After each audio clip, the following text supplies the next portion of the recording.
കുറേ കാലം ഒരു 9-9.5 വർഷം കാണാനേ ഇല്ലായിരുന്നു. എവിടെ പോയി? അല്ല, നമ്മൾ സജീവമായിട്ട് ഓടിക്കൊണ്ടിരിക്കുകയായിരുന്നു.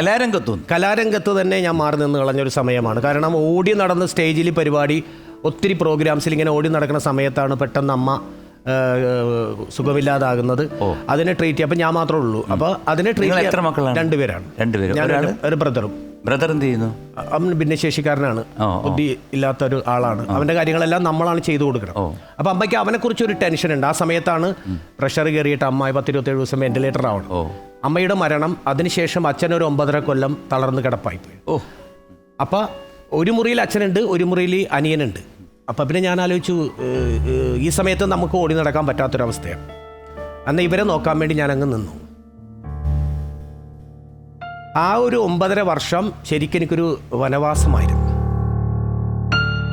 സാജന്റെ ജീവിതത്തിൽ അത് ഒരുപാട് നന്മകൾ വരുത്തും കേട്ടോ. പക്ഷെ ആ സമയമായിരുന്നു ഒത്തിരി അവസരങ്ങൾ എന്നെ തേടി വന്നത്. പക്ഷെ അപ്പം ഞാൻ ചില കാര്യങ്ങൾ പറഞ്ഞ എല്ലാത്തിനും ഒഴിവായി. ഓടിപ്പോകാൻ പറ്റുന്ന പരിപാടിയൊക്കെ ചിലപ്പോൾ ഞാൻ വിദേശ രാജ്യങ്ങളിലേക്ക് പോകുന്നു, സ്റ്റേജിൽ കയറുന്നു, അടുത്ത ഫ്ലൈറ്റിന് ഞാൻ നേരം വിളിക്കുമ്പോൾ വീട്ടിൽ വരുന്നു. അപ്പോൾ ആ വേദനയൊക്കെ മനസ്സിൽ ടെൻഷനാണ് ആ സമയത്ത്. ഒരു ഫോൺ വീട്ടിൽ നിന്ന് വരുമ്പോൾ വൈഫിന്റെ കോളാണെന്ന് അറിയുമ്പോൾ ഉള്ളിന്റെ ഉള്ളിൽ അച്ഛൻ വീട്ടിൽ. സാജന്റെ ജോലി എന്ന് പറഞ്ഞാൽ ചിരിപ്പിക്കലാണ്, പക്ഷെ മനസ്സ് മുഴുവൻ വേദനയാണ്. കാരണം ഇങ്ങനൊരു സിറ്റുവേഷൻ ഇരിക്കുമ്പോഴത്തേക്ക് ഏതൊരു മനുഷ്യനും തകർന്നു നിൽക്കുന്ന, കാരണം വേറൊന്നുമല്ല, ഒരു കലാകാരൻ ഓടി നടന്ന് പ്രോഗ്രാം ചെയ്യാൻ അവസരങ്ങൾ കിട്ടുന്നു എന്ന് പറഞ്ഞു. അപ്പോൾ ആ അവസരങ്ങൾ വരുന്നു, ഇതൊന്നും ചെയ്യാതെ അച്ഛനും അനിയനും വേണ്ടിയിട്ട് ഒരു വീട്ടിനകത്ത് ഇങ്ങനെ ജീവിക്കുക എന്ന് പറയുമ്പോൾ ശരിക്കും ഒരു ജയിൽവാസം തന്നെ ആയിരുന്നു. ഒരു വനവാസം നമ്മുടെ തമ്മിൽ.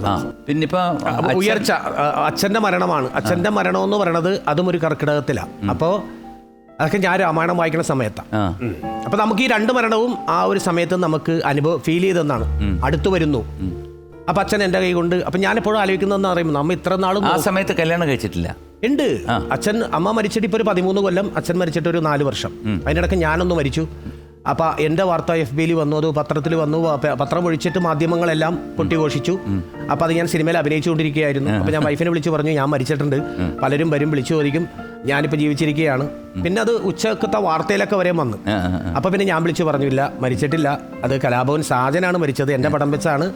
അങ്ങനെ ഇതെല്ലാം കടന്നുപോയ വഴികളാണത്. എന്തായാലും കുറെ ശരിദശ അല്ലേ പോയി. അല്ല, അതെല്ലാവർക്കും ഉണ്ടാകും. ഇപ്പോൾ ഒരു ഉയർച്ച ഉണ്ടെങ്കിൽ ഒരു താഴ്ച ഉണ്ടാവും. പിന്നെ നമുക്ക് പിടിച്ചു നിർത്തുക, അത്രേ ഉള്ളൂ. അതിനുശേഷം ആക്ഷൻ ഹീറോ ബിജു ചെയ്തു തിരിച്ചു വന്നു. വൈഫ് എന്ത് ചെയ്യുന്നു? വീട്ടിൽ തന്നെ വീട്ടമ്മ. പിന്നെ ചെറിയ ഷോപ്പുണ്ട് അവിടെ. ഇങ്ങനെ അവര് കുറെ കാലം ഇങ്ങനെ വീടിനകത്ത് തന്നെ ഇരുന്നത് കൊണ്ട് എനിക്കുണ്ടായ ഒരു തിരിച്ചുള്ളൊരു ഹെൽപ്പാണത്. ഞാൻ പറഞ്ഞാൽ ഒരു ചെറിയ ഷോപ്പ് നമുക്ക് ഇട്ടിട്ട് അവിടെ ഇടയ്ക്കൊന്ന് പോയിട്ട് വരിക, അത്രേ ഉള്ളൂ. എന്ത് ഷോപ്പാണ്? ലേഡി ഷോപ്പാ. Lady shop. കലാപരമായിട്ട് ഡാൻസറാണ്.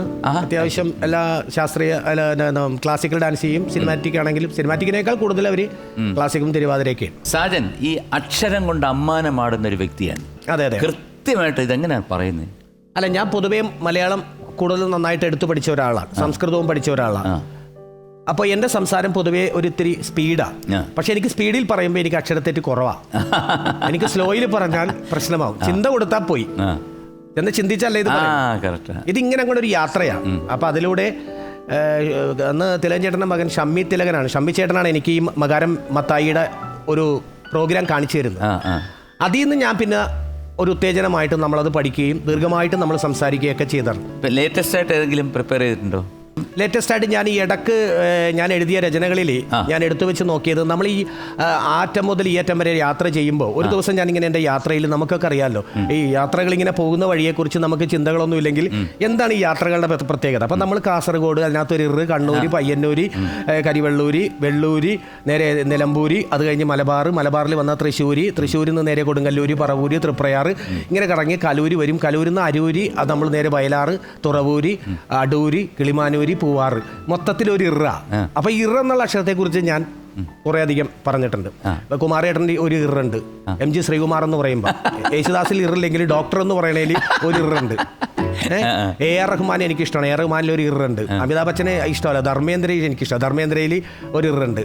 അപ്പോൾ മമ്മൂക്കയെ ഇഷ്ടമല്ല, മമ്മൂക്കയെ ഇഷ്ടമല്ലെങ്കിൽ മമ്മൂക്കയുടെ മകനായ ദുൽഖറിനെ ഇഷ്ടമാണ്, കാര്യം ദുൽഖറിൽ ഇറുണ്ട്. ഇങ്ങനെ ഇറ് കടന്നു പോകുന്ന, അത് എല്ലാ രംഗത്തും ഉണ്ട്. മൊത്തത്തിൽ ഈ ഇറ് വരുന്നതാണ് ഇഷ്ടം. ഇറ് എന്നുള്ള ഒരു പദം, ഒരു വാക്ക് അവിടെ ഉണ്ടെങ്കിൽ അതിലൂടെ ഒരു സുഖമുണ്ട്. ഒരു സുഖമുണ്ട്. നമ്മളിപ്പോൾ സാമ്പാറായാലും അച്ചാറായാലും കോളിഫ്ലവർ ആയാലും ചോറായാലും കിണറിൽ ഇറങ്ങും, പുള്ളി കുളത്തിൽ കുളിക്കില്ല, കിണറിൽ ഇറുണ്ട് എന്നൊക്കെ പറയണത് ഓരോ കണ്ടുപിടുത്തങ്ങളാണ് അതെല്ലാം വാക്കുകളിൽ.